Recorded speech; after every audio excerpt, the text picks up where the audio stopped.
दोस्तों, आज अब इस वीडियो में हम बात करेंगे सिमेंटिक एलिमेंट्स के बारे में। सिमेंटिक एलिमेंट्स क्या होते हैं? सिमेंटिक एलिमेंट्स का यूज़ क्यों करते हैं? तो बेसिकली जो सिमेंटिक एलिमेंट्स होते हैं, it means clearly define it's content. मतलब जैसे आप देख सकते हैं हेडर, हेडर एक सिमेंटिक एलिमेंट्स है और हेडर से ये इस शब्द से ये बात बिल्कुल क्लियर हो जाती है कि हेडर मीन्स जो हम वेब पेज बनाएंगे उसके हेडर में जो यूज़ करेंगे एज ए हेडर। तो बेसिकली इस तरह के जो टैग हैं इनको हम सिमेंटिक एलिमेंट्स कहते हैं। हम इसका यूज क्यों करते हैं, आखिर ये क्यों जरूरी है इसे यूज करना, और ये डेवलपर को किस तरह से फायदा देता है?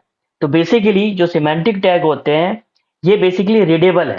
मीन्स जैसे आपने हेडर यूज किया तो जो डेवलपर है या कोई कोई आपके कोड पे काम करने के लिए जा रहा है तो वो आसानी से समझ पाएगा कि header, navigation, sections, main, article, aside and footer.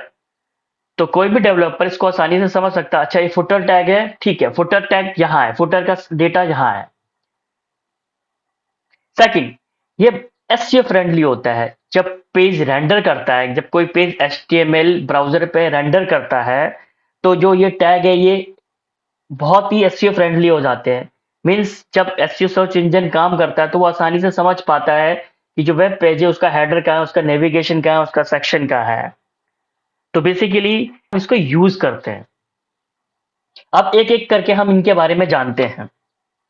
Header, आप देख सकते हैं हेडर का जो हमने डेफिनेशन लिखा है, used for top section of the page या section like logo, navigation and page title. आप जब कोई भी पेज एचटीएमएल करते हैं तो उसके टॉप में जो हेडर एरिया होता है जिसके अंदर हम लोगो रखते हैं, जिसके अंदर हम नेविगेशन रखते हैं, तो हम क्या करेंगे जब हम सिमेंटिक टैग यूज करते हैं तो उस केस में हेडर के अंदर आपको लोगो का टैग रखना है, नेविगेशन टैग रखना है और पेज टाइटल रखना है।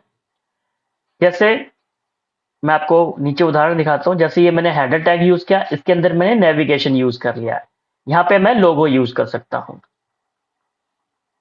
नेविगेशन, नेविगेशन एक वो सिमेंटिक टैग है, इट मीन्स कि जो लिंक्स होते हैं, जो आप मेन्यू बनाते हो अपने वेब पेजेस के, वो सारे लिंक्स अब नेविगेशन टैग के अंदर रखोगे। मेन कंटेंट, जब आप पूरा हेडर बना लेते हो, हेडर के अंदर आपने नेविगेशन रख लिया, आपका हेडर कंप्लीट होगा, लोगो नेविगेशन आपने हेडर के अंदर डाल दिया। उसके बाद आपका स्टार्ट होता है बीच का सेक्शन, जो जिसको हम रैप करेंगे मेन टैग से, मेन एलिमेंट से। इसके अंदर आपके सारे टैग आएंगे, सेक्शन, आर्टिकल, ए साइड। आप देख सकते हैं यहाँ मैंने मेन टैग यूज किया, उसके बाद मैंने आर्टिकल, H2, पी टैग और फिर इनको क्लोज कर दिया। इसके अंदर हम लोग सेक्शन भी यूज कर सकते हैं ऐसे।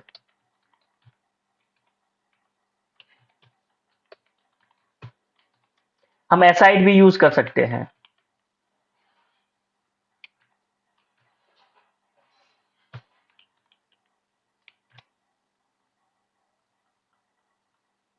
तो बेसिकली जो मेन कंटेंट होता है इसके अंदर सारे टैग आते हैं, सारे एलिमेंट सिमेंटिक टैग होंगे, सब मेन के अंदर आएंगे। Section represent a stand all section of the content often the with heading. Basically इसका मतलब है आपने हेडर बना लिया, आपने मेन टैग यूज कर लिया, तो जब आप कोई वेब पेज बनाते हैं तो उसके अंदर आपका हेडर आता है, उसके बाद आपका बैनर का सेक्शन होता है। तो बैनर का सेक्शन मीन्स उसके बाद आपका कंटेंट सेक्शन होगा, उसके बाद आपका दूसरा कंटेंट सेक्शन होगा। तो बेसिकली जो उसका पेरेंट टैग होगा उसको आप सेक्शन के अंदर रखेंगे। Article used for the blog post, news stories, form, basically content that makes the sense on its own। Basically जो भी आपका कंटेंट होगा, जो पी टैग के अंदर आप जो टेक्स्ट लिखते हैं वो आप आर्टिकल के अंदर लिखेंगे। Aside for sidebar content that's related to the but not part of the main flow. It means कि जब आप कोई सेक्शन बनाते हैं उस सेक्शन में हो सकता है कि पूरा का पूरा जो कंटेंट हो वो पूरे फुल विड्थ में हो, लेकिन कई बार आपके पास उसके अंदर दो सेक्शन होते हैं, एक लेफ्ट सेक्शन होता है, एक राइट सेक्शन होता है। तो बेसिकली जो राइट सेक्शन होता है उसको आप ए साइड टैग से डिफाइन करके रख सकते हैं। फुटर, अब फुटर के नाम से ही आप देख सकते हो कि फुटर मीन्स जो बॉटम के अंदर जो हमारा कंटेंट एरिया हो। फुटर के अंदर हमारे आप कुछ भी रख सकते हैं, फुटर लोगो, कॉपीराइट्स, फुटर मेन्यू। तो बेसिकली ये हमारे सिमेंटिक टैग है। Thank you guys, thank you. Video अगर आपको अच्छा लगा हो तो like and subscribe. Thank you.